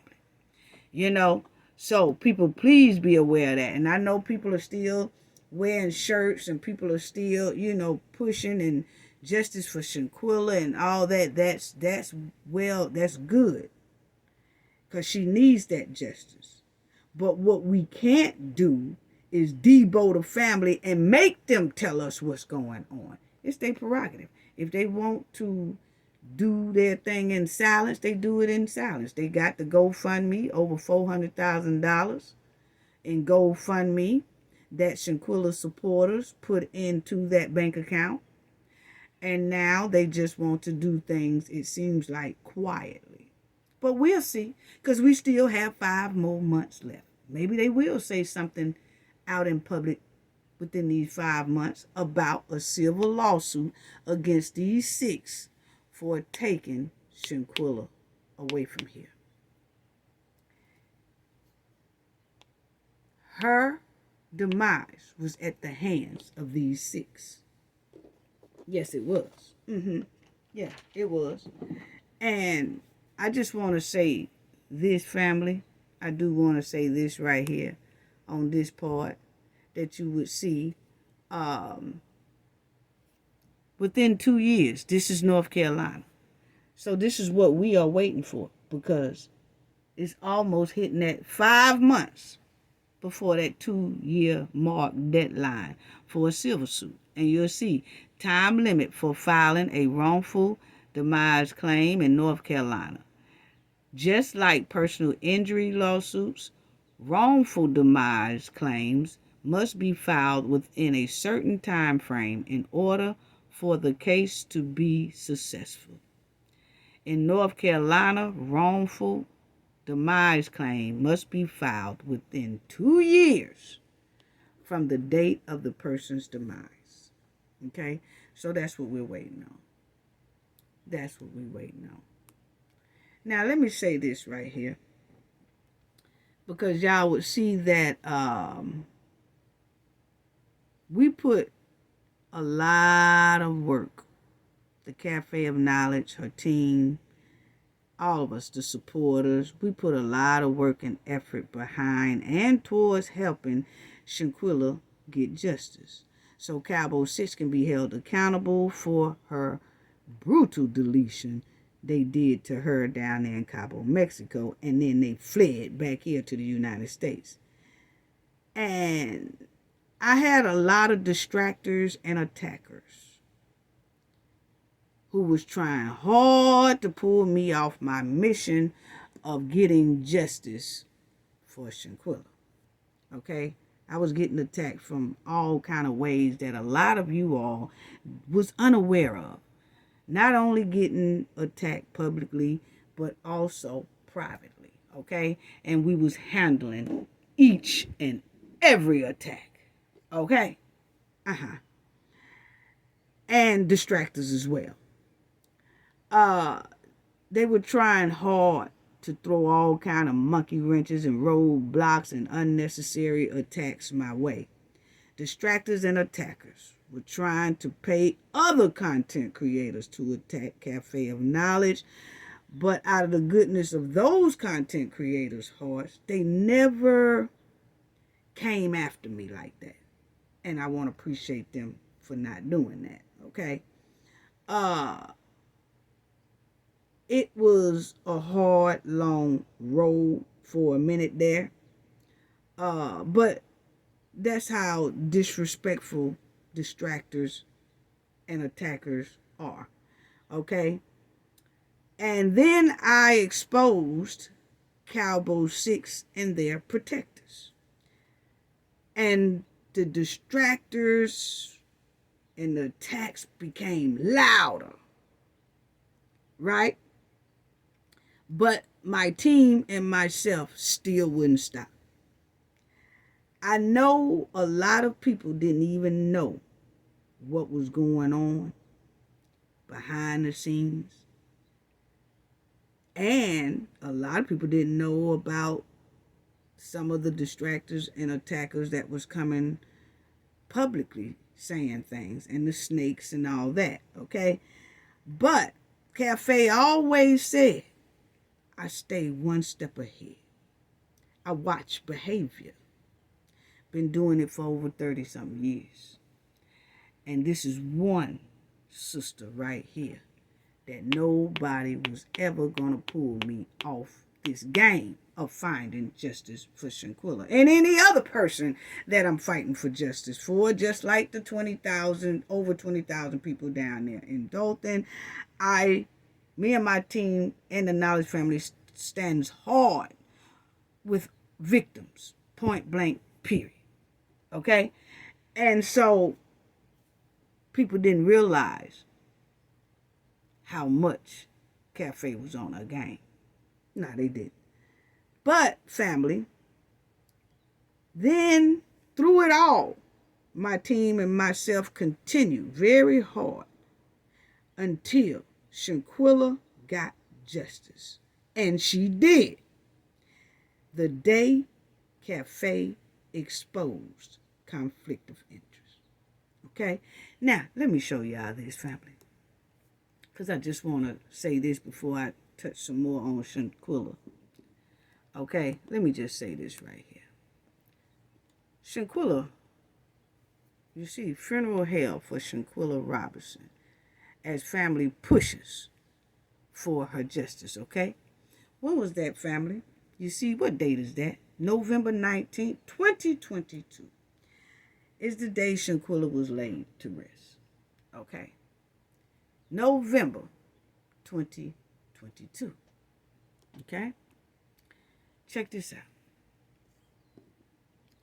Shanquella Robinson laid to rest as the investigation surrounds her demise.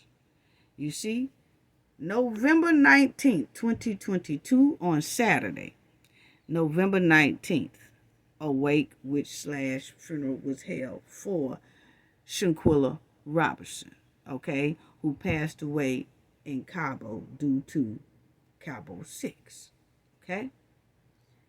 I'm just want to show y'all something here because we on Shanquella's countdown. What that say, family? I waited until Shanquella was laid to rest. And a couple of hours after she was laid to rest, what did Cafe do? See, I've been on Shanquella since day one. I did not come in here in the middle. I did not come in here half to the end. I didn't. No, Cafe was on Shanquella since November 19th when she was laid to rest. And I waited out of respect for the family. I could have did a video when I first had heard about it, but I didn't. I wanted to give them that respect and wait until she's laid to rest. And a couple of hours after she was laid to rest, I dropped that video on Cowboy 6 and I haven't stopped yet. And I didn't stop. And my team didn't stop. And the Knowledge family didn't stop until we got Shanquella her justice, which is conflict of interest, easily.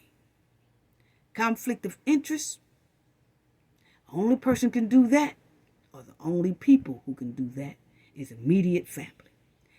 But I handed to them on a silver platter. Yeah. On that silver platter, they had Shanquella justice. Still do. Still got 5 months left. But check out that date. I'll wait. Check out that date. Premiered November 19th, 2022.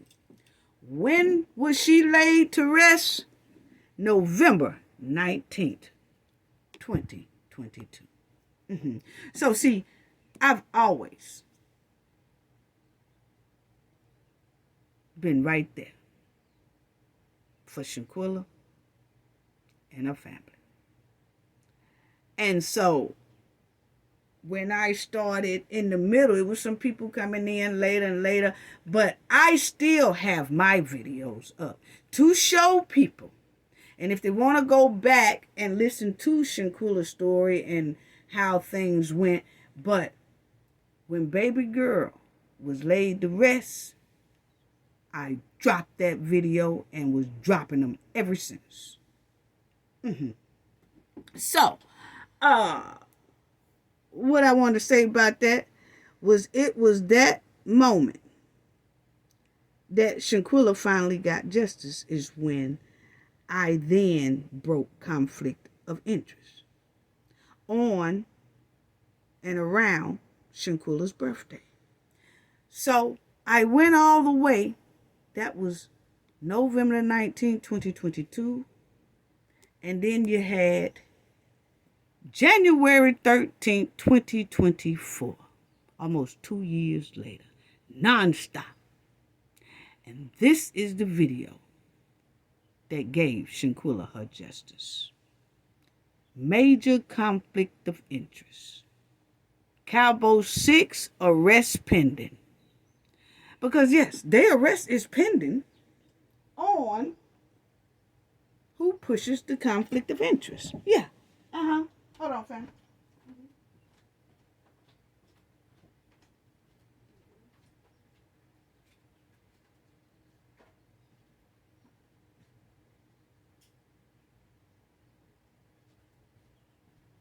Okay, family, I'm back.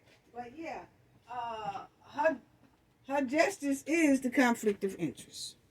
That would clear it all up. Shanquella can get justice tomorrow. She can. But we can't push for that. That takes the family to do that. Okay? So it was that moment that Shanquella finally got justice from Cafe, her team, and the Knowledge family. Whether her family and representatives use this information to get Shanquella her justice immediately or not, we don't know. Only thing we can say is we gave Shanquella her justice. You can lead a horse to the water, but you can't make that horse drink that water. Not at all, family. Not at all. So always remember, family, Cafe of Knowledge and the Knowledge family and the Knowledge team broke Shanquella's justice wide open. We just waiting to see of the remainder of these 5 months. Is a civil suit going to be dropped? And if not, most likely they already had handled that behind the scenes. But I just wanted to show you this right here. But out of all that,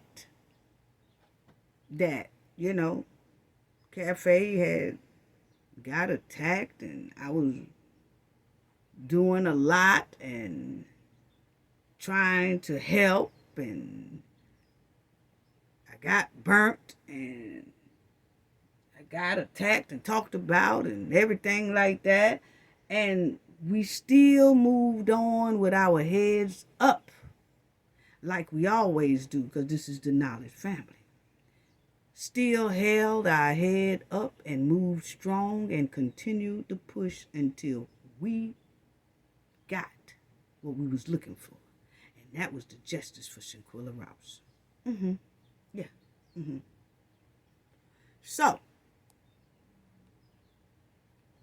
these right here. I really wish there was a prison door with a number on it, 2024. Yeah. Because they really don't need to be running these streets. But they are. They are. There's No statute of limitation on deletion, so Cabo 6 can go to jail anytime. We're just counting down to 5 months to see will there be a civil suit dropped, because we was told it would be, and we just haven't seen it yet, you know. But those 2024 prison doors, I wish would open for Cabo 6. And if it don't open for them in 2024, it will open for them one day, I guess, in the future. But we will always continue to say justice for Shanquella. Now, check this out, family. Cabo 6 set up a plan to delete Shanquella Robinson. And we need that 2024 prison door to open for Cabo 6. But, you know, it might not open in 2024, but we're hoping for it to happen soon. But Cabo 6 laughed and cheered Shanquella's death as she took her last breath. Shanquella looked at Cabo 6 with one stare and was then aware Cabo 6 was determined to bring her to her demise. The attack and pain and strain was too much for Shanquella to bear. Cabo 6 lured Shanquella to Cabo, Mexico, with an excuse of a birthday trip. Then they flipped the script and dipped while keeping tight lips, while Nizer threw out effed up confession tips. The 6 travel mates, who is full with demonic hate, and brought Shanquella to her horrible fate. The mission of the 6 evil travel mates. See, Cabo 6 will never live in peace because they are the reason why Shanquella is deceased. I have a hard time with Cabo 6. Always will. Shanquella thought she was going to have fun under the Mexico sun, while Cabo 6 was planning on taking the Robinsons' loved one. Shanquella gave them love and grace, but they invaded her space. They attacked and deleted her in that place and thought Shanquella would be a cold case by getting rid of evidence without a trace, without having no remorse on their face. But cafe conflict of interest broke that case. As Shanquella lay there gasping for her last breath, she was hoping one of them would save her life, or at least just do what's right. But instead, they took the first flight into the night. Shanquella was closing her eyes with so much pain and heartbreak. She knew she would never again awake from that pain, attack, and heartbreak. Cabo 6 saw Shanquella's agony and pain, but they stuck with the game of alcohol poison. The evil, slick trick of blaming the victim for their own demise. And the Cabo 6 right today haven't had the decency to apologize. See, yeah, I do have a problem with Cabo 6. And that's why I worked. And my team worked. And the Knowledge family worked so hard to get Shanquella her justice, which she do now have. So see, we lay down with a smile because we knew we did something for baby girl. See, Cabo 6 can't run forever from their criminal action because Shanquella's supporters pushing for jail time with a hell of a lot of passion. Shanquella had no idea that Khalil was toxic waste while she kept feeding him with grace. They called Shanquella mother about her demise, but didn't tell her they was telling a bunch of lies. They didn't tell Shanquella mother about the brutal mistreatment and how they denied medical treatment. We hope within these 5 months left of countdown, we hear Cabo 6 will be held accountable for Shanquella's demise. So I want to say rest in peace, baby girl, to our beautiful Shanquella Robinson. We will always remember Shanquella Robinson. We will continue to do the 5-month countdown, waiting to see if we hear anything about the civil lawsuit. But her spirit lives on. Please put some doves up in the chat for Shanquella. Doves up in the chat, hearts up in the chat. And can y'all put in the chat, in the comment section, or wherever, can y'all put October 29th, 2022 with the heart? Because that's the day Cabo 6 took Shanquella's life. And also put 6:30 a.m. with a heart, because that's approximately the time that the attack started. And put 7:15 a.m. with a prayer hand, because that's the time that Shanquella most likely took her last breath. We remember the day and time Cabo 6 attacked Shanquella, and the time she most likely did take her last breath. So rest in peace, baby girl. We will continue to count down for her justice. Justice for Shanquella. Justice for Shanquella. Hearts up, prayer hands up. And I just wanted to say that about Shanquella. We will definitely keep talking about Shanquella, counting it down all the way until October 29th, 2024. And we will talk about her after that as well. But the countdown is for the 2-year limit of the silver suit that the family and the representative lawyer told us that was going to happen. And that's why we're counting it down, because we want to see if it happens. That's all I got to say about that.